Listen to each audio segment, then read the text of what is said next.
Alright, hey guys, welcome back to another video. Today we're going to be talking about pretty much a question and a topic that was on Reddit. I'm going to have a link to the Reddit post below.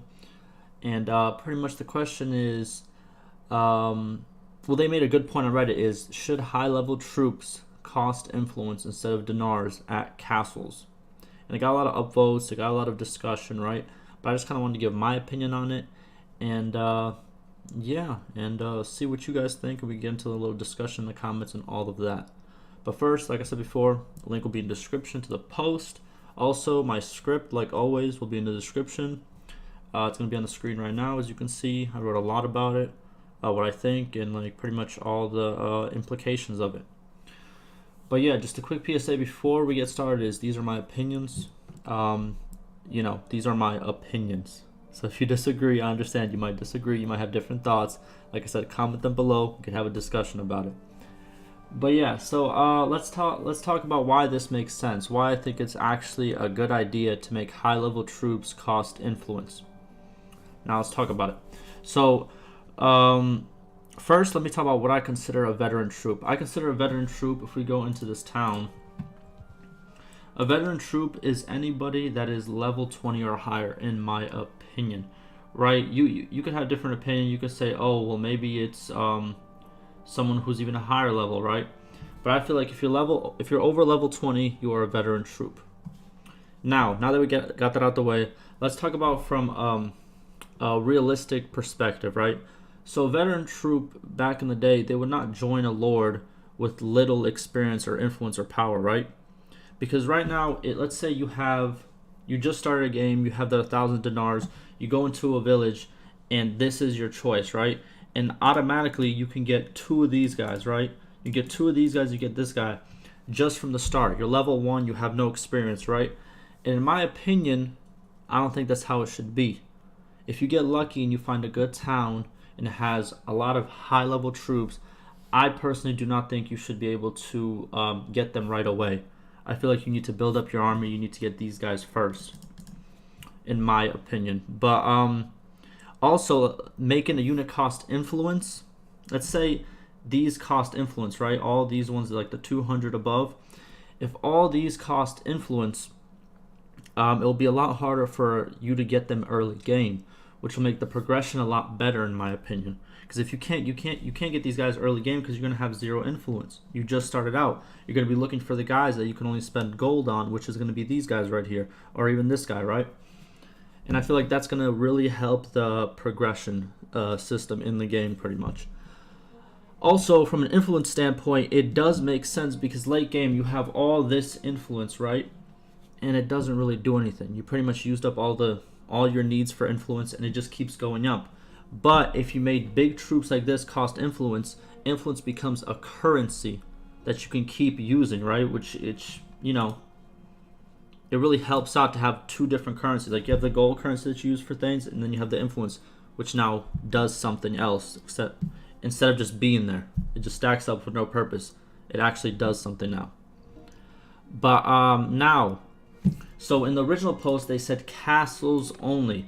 Well, for right now, we know that castles like this, you can't recruit any troops at castles, right? You can take your garrison out if you own the castle, but you can't really recruit troops.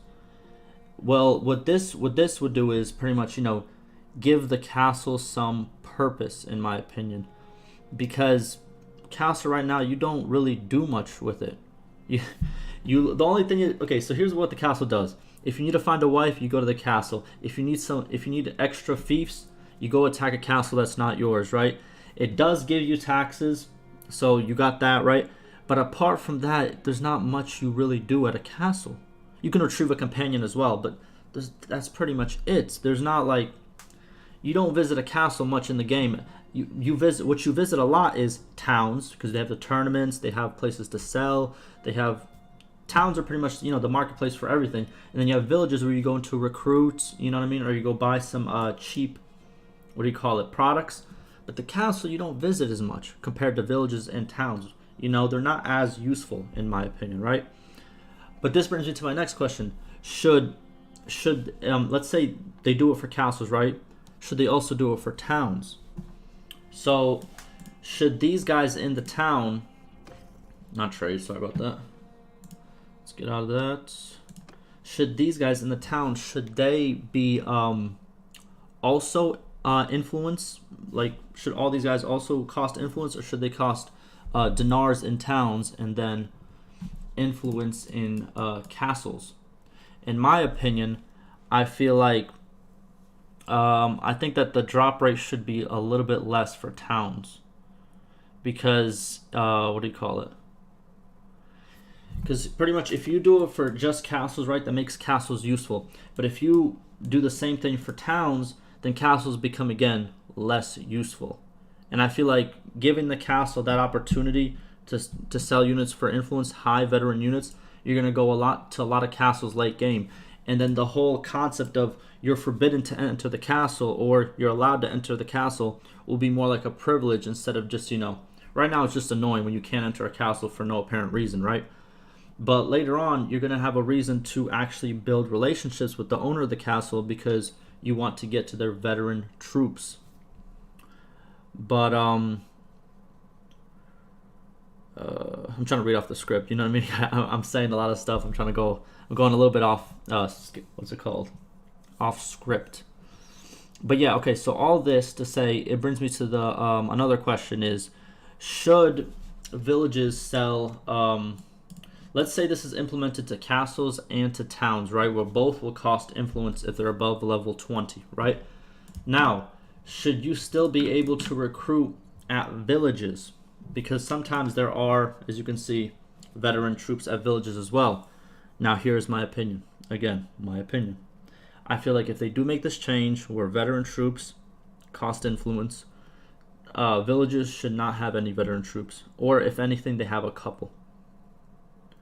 Why I would do this is because it would pretty much, like I said before, it would shift focuses. So pretty much villages will be early game progression when it comes to troops, and in late game you want to go to castles and you want to go to towns. Because right now villages are the go-to spot for any single level of troops, in my opinion. Because towns are usually gone. If there's a lot of lords around a town, the town usually has 0 troops. And villages are always the go-to spot, in my opinion. So yeah, if they did it for castles, listen, so here's the problem. If they do it for castles, like the original post said, if they just make them cost influence at castles, they have to also fix towns and villages. Because if it costs influence in castles, but it's still available in villages and towns, there's no point for this change of the whole influence change. There's no point, because you can still get them for gold early game, which I feel like is the reason people want to change it to influence, because if it costs influence, you cannot get it early game. Now, let's talk about prices of veteran troops if this was implemented. I'm not saying this will be, but if it is, let's talk about it. So, personally, I think that veteran troops are huge, and when it comes to like uneven fights, I think they have a huge potential, right? A good army of, like, let's say 100 veteran troops can take out 200, 300, shoot, even 400 sometimes if it's a very early game level of troops, mid to early game level of troops. And a lot of them will survive. A lot of them will get wounded instead of actually getting what's called killed. So here's how I would go down, pretty much. If it's from level 20 to 24, 20 influence, 25 to 29, 25 influence, and 30 plus 30 influence. That's what I think that the cost should be if they decide to implement it. And just one last thing I want to add is, if they do decide to implement it, it should be more rare to find these type of troops. It should be, because people should be more incentivized to get low level troops and upgrade them so they can learn the tech tree more, because the tech tree is crazy. If you actually look at some of these tech trees, like not this one, right? But let's trying to find the basic one. Like, see, you get a recruit.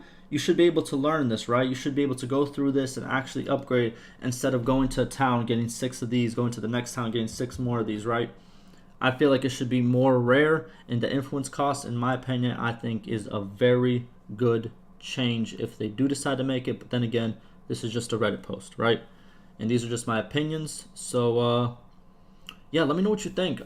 Personally, I think this would be a cool little change. Like I said before, it would make influence actually worth something, because late game influence is not worth a thing, in my opinion.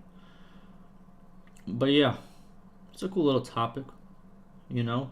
I'm gonna do a couple more of these videos. I don't know, they're kind of like concept videos. Also, let me know in the comments what kind of other concepts you want me to do and focus on, because there's gonna be a lot of changes in the game as the game goes on. Because we already know there's always updates, right? Plus, this is in beta, so it's not even close to finished, or an alpha, I think, right?